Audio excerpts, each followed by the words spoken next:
Hello, Looking for Life here, bringing as a brand new deck profile, and today we got Cubics.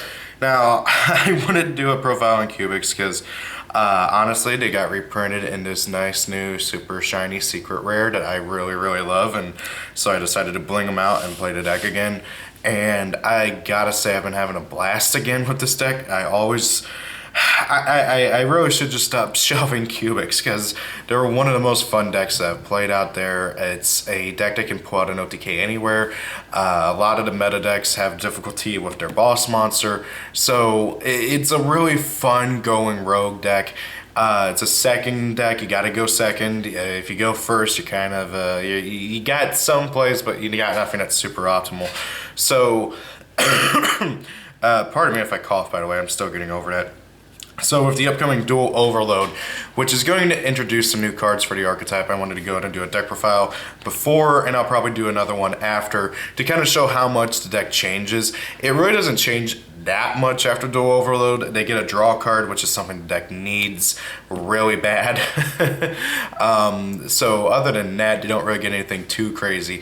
But however, some support is always better than nothing. And honestly, this is one of those decks that is like a card or two away from being a meta deck in my opinion. So let's get on with it and start talking about Cubics. First and foremost, we got the deck's primary boss monster, Crimson Nova, the Dark Cubic Lord. This is a 3k attack, 0 defense, level 10 Dark Fiend with the effect to where it cannot be normal summoned or set, must first be spell summoned from your hand by revealing 3 other Cubic cards with different names, and then cannot be spell summoned by other ways, I believe. I don't believe, yeah.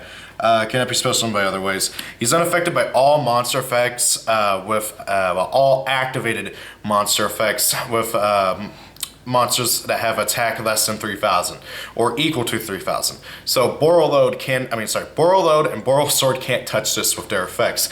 Boral Sword can still jack up his attack power, but he can't shove him into defense, and Borrowload can't drop his attack. Same thing with like other big things, like BOS can't banish him or anything. He also can't be negated by effect failure or anything, which is just wonderful.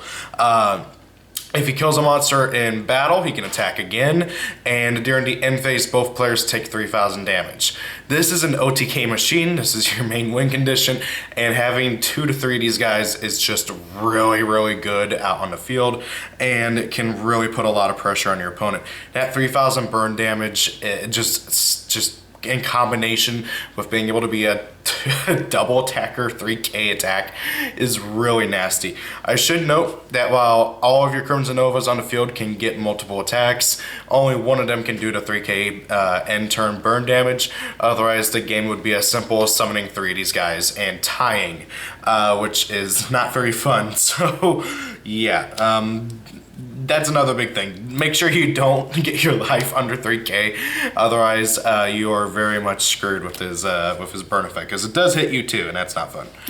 Next up, we got arguably the core of the deck in terms of like just everything it does for you, and that is Duza, the Meteoric Cubic Vessel. This is a level 4, 16/16 machine effect monster. Whenever it is normal or special summoned, you can send any Cubic card from your deck to the graveyard. Right there, I could just end it, and because its other effect is irrelevant. Where basically, if a monster hits the graveyard, you can have them gain 300 attack for every monster in your graveyard with a different name. It doesn't come up too often, but every now and then it does. But the big thing is that it's a non-once per turn evolve all chain for your deck.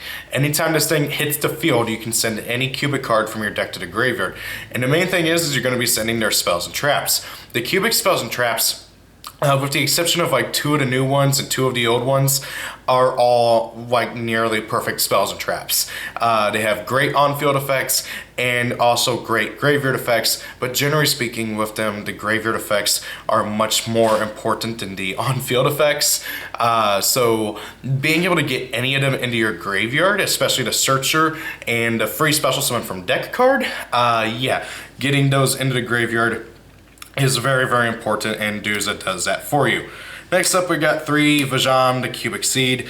I've seen a few people say you don't even need to run more than maybe 1 or 2 of them nowadays. I disagree with that. Vajam was designed to be the centerpiece of the deck, but however, that's of course not how we're going to play the Cubic deck. Vajam is an overall pretty good card, but most of the time you just use him because he's another good Cubic card with a name. And so therefore, he is a great target for Crimson Nova's effect. Well, to summon himself. Vajam has a lot of effects, but basically he cannot be destroyed by battle. If he would be, if he battles an opponent's monster, you can put him into your back row as a spell and as a continuous spell, and put a cubic counter on your opponent's monster. Cubic counters is something that a lot of the cards do, but however, there's only a few cards that make them actually relevant. And the biggest thing is that monsters with cubic counters cannot attack and have their effects negated, which is really, really mean. So if like you're in a bad spot, you can just set Vajam and hope your opponent attacks into it. Put a cubic counter on your opponent's monster, jump them in the back row. But however, I've also had times where I've had to run them into something, take the damage, and then put the cubic counter on something. It is really, really nice. Cubic counters are some of the best counters in the game. It's just a shame that like there's not more ways to get them on and stuff. Vajam being one of the main ones. And if he's in the back row, you can spell summon him from your back row. So really good card overall, but again, you're mainly using him as another name for your Crimson Nova. There's also the fact that he's one of the only 2 cubic monsters at the moment that can be normal summoned or set, so that's kind of important.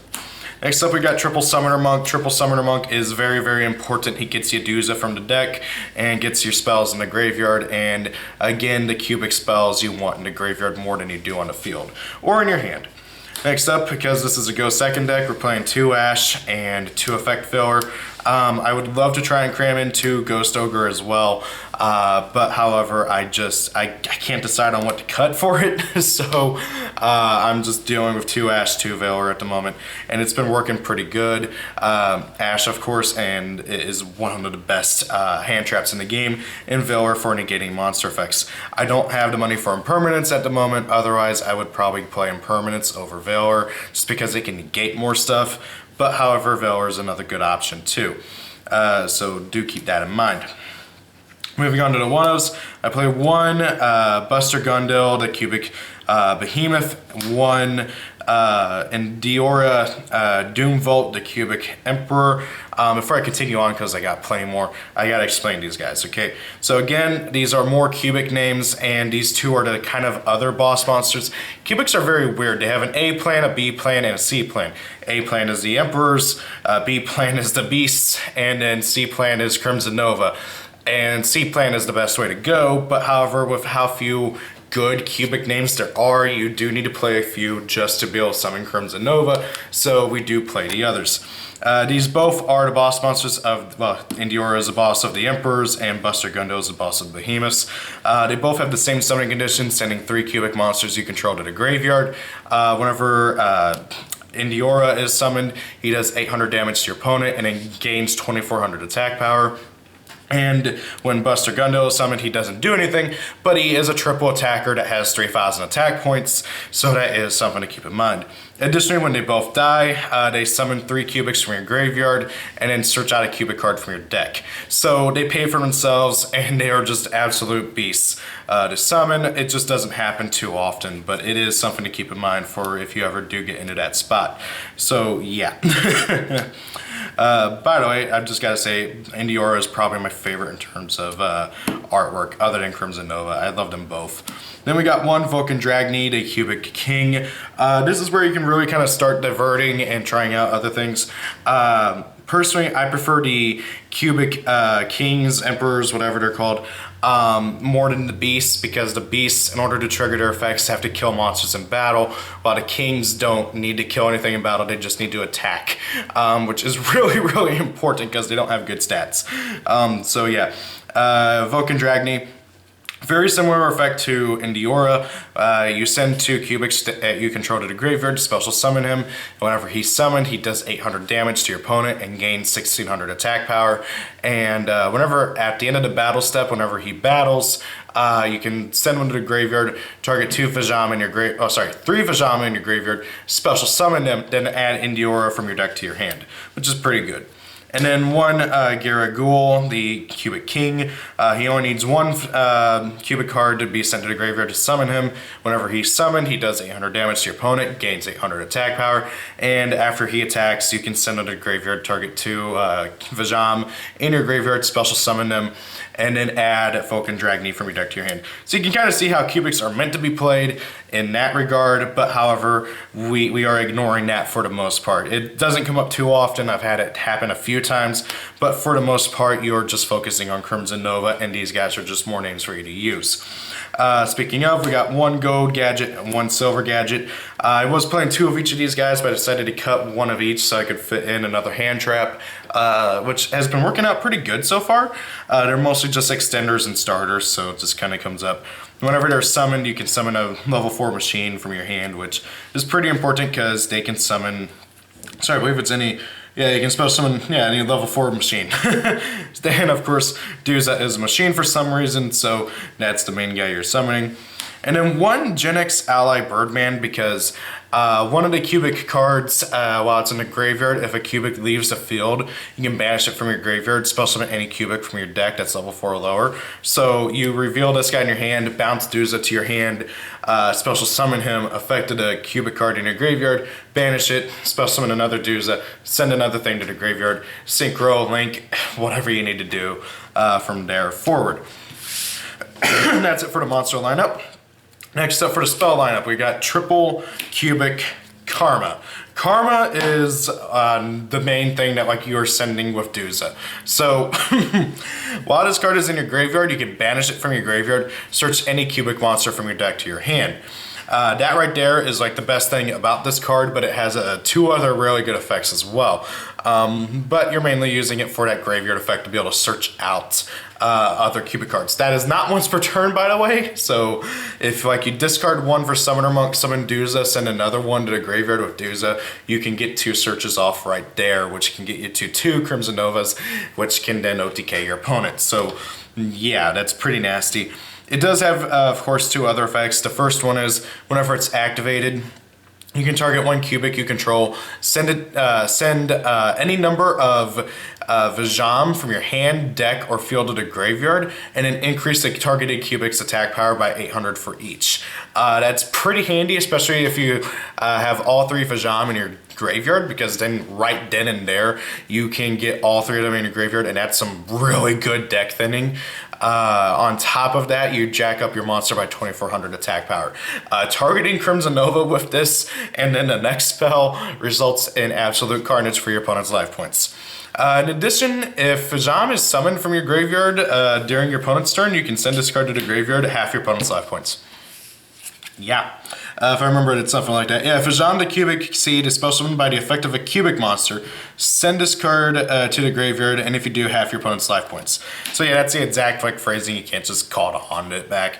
But yeah, it has to be summoned by a cubic monster effect during your opponent's turn, send to graveyard, half your opponent's life points. That doesn't happen too often. It would happen more if like the beasts were playable more, and I don't know if there was any way to like actually increase their attack during your opponent's turn, but I digress. So yeah, really good card. You're mainly using it for its graveyard effect. The activation, like the on activation effect, comes up like once in a blue moon, and you never use that half of your life points effect thing, which would be wonderful. Then we got Cubic Wave, which complements Karma perfectly. Wave, whenever it is activated, and this is the main one you're using it for. Whenever you activate this card, you target 1 cubic monster you control and 1 monster your opponent controls. You double your monster's attack power, and then you half your opponent's attack. This is not once per turn. If you open multiples of these and you have Crimson Nova out, or you have an easy way of getting Crimson Nova out, you can easily have a 12,000 plus attack power Crimson Nova. Combine this with the effect of Karma, where like, oh, you activate Karma, target Crimson Nova, Nova, boost his attack to 54, activate a wave, double it to, I don't know, 10,800, and then you can, it's just so stupid. The amount of damage this deck can do is ridiculous. In addition, this card has a great graveyard effect. While it's in your graveyard, you can banish it and any number of cubic monsters from your graveyard to put cubic counters on monsters your opponent controls equal to the number of cubics you banished. So you banish it, 3 monsters. Oh hey, look at that, my opponent's monsters all have their effects negated and they can't attack, ha ha ha. I believe this is also one of the ones that puts the, yeah, okay, no, it's not. There's one card that like puts all their attack to 0, but I think that's like Mandala, and that's not a good one. Oh wait, no, it's Samsara, and that card is almost good enough to play, but it's just not quite there. I really want to play it, but it's just not there. It's better in the more Emperor Beast version, but I digress. So yeah, really good card. The cubics don't have any graveyard recursion whatsoever at the moment. If I remember right, the new spell card coming out in the next in Dual Overload Cubic Dharma has a graveyard recursion effect. But really, honestly, other than that, like you really, once your cubics hit the graveyard, you don't care about them other than Fajam, and he kind of needs to in the graveyard. Moving on, we got Triple Pot of Desires. I will say this right now, if you have the money for Extravagance, play that over Desires, okay? Because even though this deck plays a lot of 3-ofs and you can get away with Desires, it screws me over from time to time way too much. And whenever it screws you over hard. But however, this deck needs draw power. I cannot stress that enough. That's one of the biggest issues with the deck, and it does kind of get solved with Dual Overload, with Cubic Dharma, but however, it's not going to be enough to really be able to get the deck going. To that extent, Pot of Desires is a great option. It's a great cheap option. It's a great card overall. But if you have the money for Pot of Extravagance, play that instead. This deck does not care about its extra deck. You can completely and totally ignore my options that I've chosen for the extra deck. I'll explain what I've chosen overall as I go to it. But however, it's really not necessary. So if you have the money for Extravagance, go for Extravagance instead. But if you don't, Pot of Desires is perfectly fine. Moving on, we got double Full Spiral Goods. As I've mentioned, the cubic spells and traps. I love being in a graveyard, and this card's a great starter.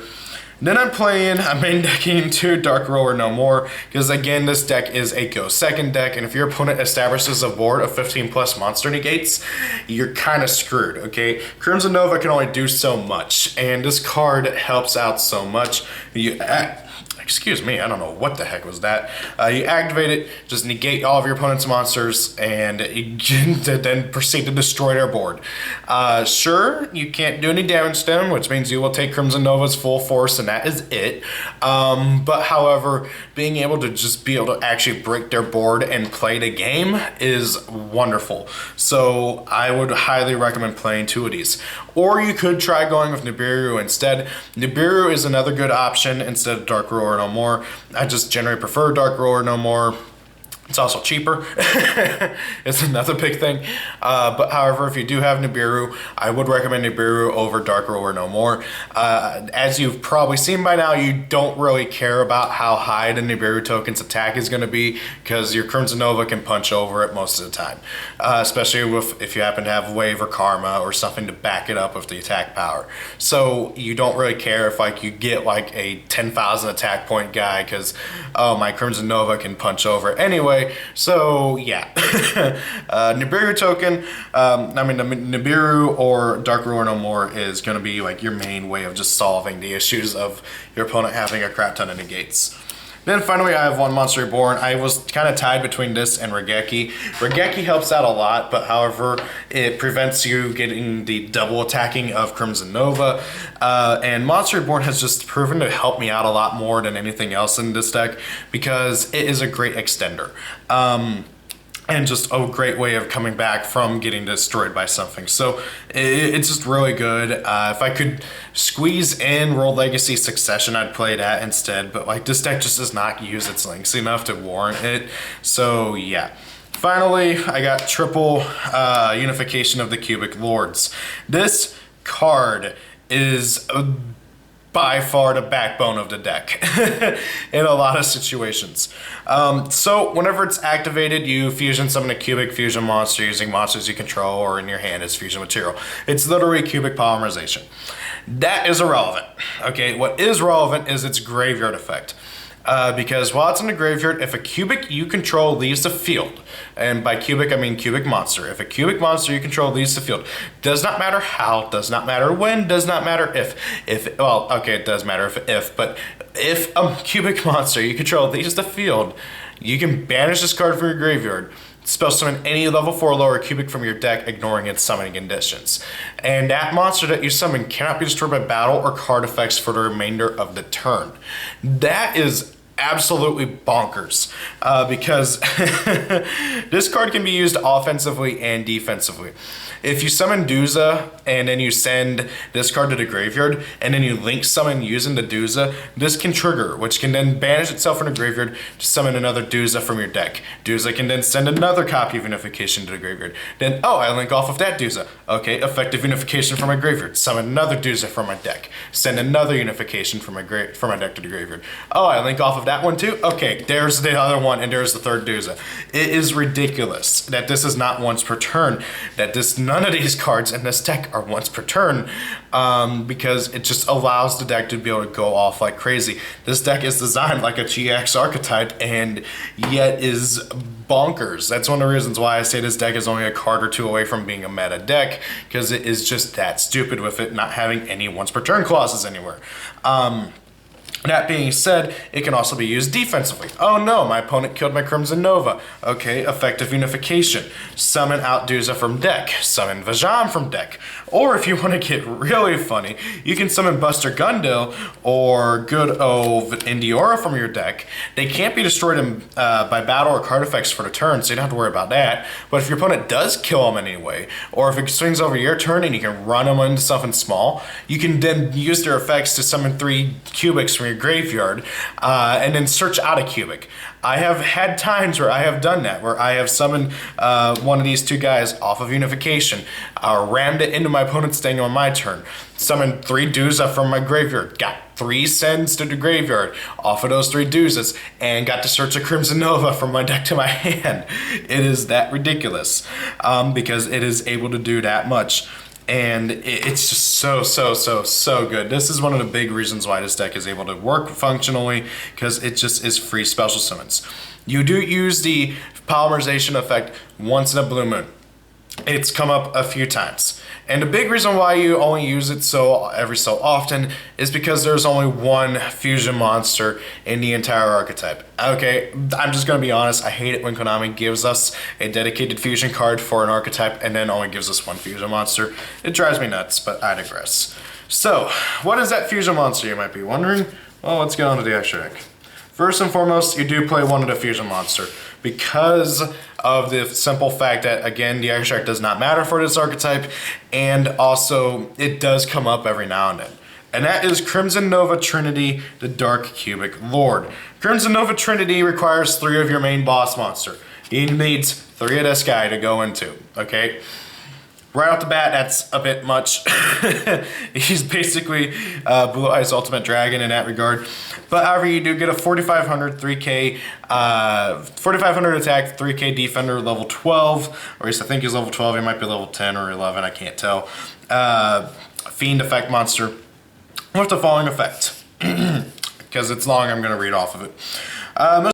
With the above fusion materials, it cannot be specified by other ways. It cannot be targeted by or destroyed by your opponent's card effects. When this card declares an attack, half your opponent's life points. When this card destroys a monster by battle, you can activate this effect. This card can make a second attack during this battle phase. If you take effect damage, inflict damage to your opponent equal to the damage you took. So, right?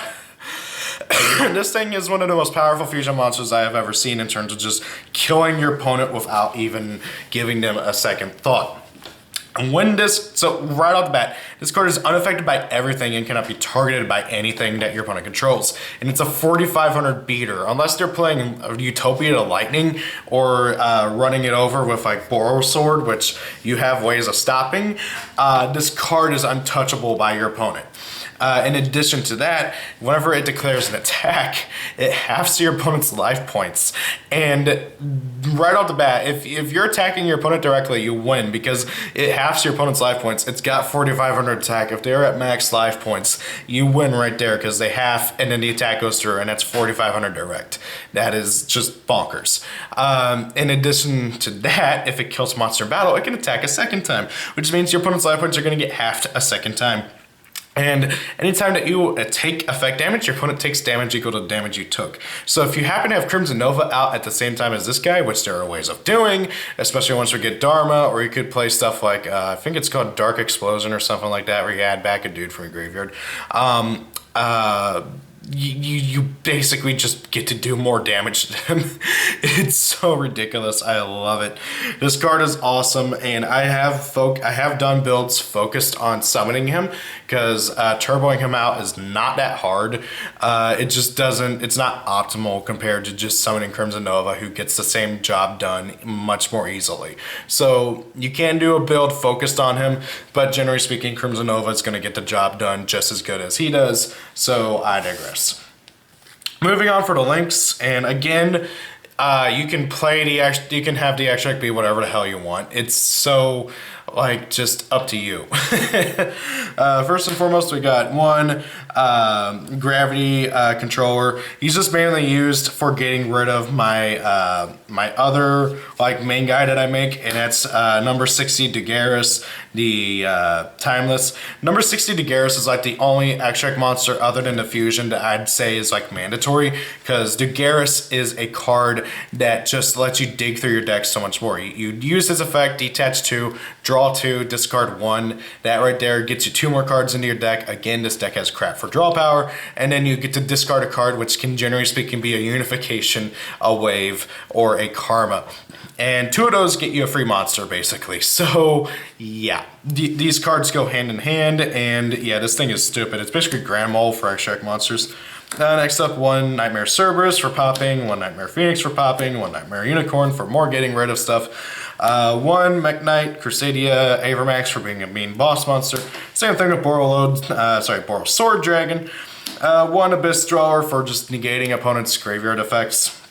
1 Daigusto Emerald because being able to recycle my monsters is wonderful. As much as I'd love to be able to use or justify a Pot of Avarice, I can't. You just do not get that many monsters in your graveyard, nor are they relevant. 1 Geargigan X to be able to search out more stuff. 1 Super Dreadnought Rail Cannon Gustav Max because getting more burn damage is wonderful. 1 number 81 Super Dreadnought Rail Cannon Super Dora. This card comes up once in a while. This I mainly use if I know I'm going to get burned to death by Crimson Nova's effect, so then I can just make this and then just sit on it. 1 FA Dawn Dragster for the good old Gen X ally what's-a-who's-its. I usually make him if I'm going first, and then if I'm going second, I'll make Wonderful Black Rose Dragon to nuke my opponent's board. So yeah, that is everything. I don't know what else to say other than I love this deck. It is one of my all-time most favorite archetypes in the game, I gotta say. And it's one of the decks that I feel like is truly just a few cards away from being tier 1, maybe tier 2. So what do you guys think about Cubics? I've been really trying this build out quite a lot. I told my friends invoked Shadal build because that deck just does not have any really good way of getting over Crimson Nova, which is hilarious, but I digress. So I've been really trying to tinker around with it and make it competitive. But I digress. What do you guys think? What do you guys think I should change around, edit, or whatever? Thank you all for watching. Have a great day. If it's your birthday, happy birthday. See y'all later. Check out my social media links down below, and peace out. Thank you all for watching the video. Have a great day. If it's your birthday, happy birthday. Rate, comment, and subscribe. And see y'all later.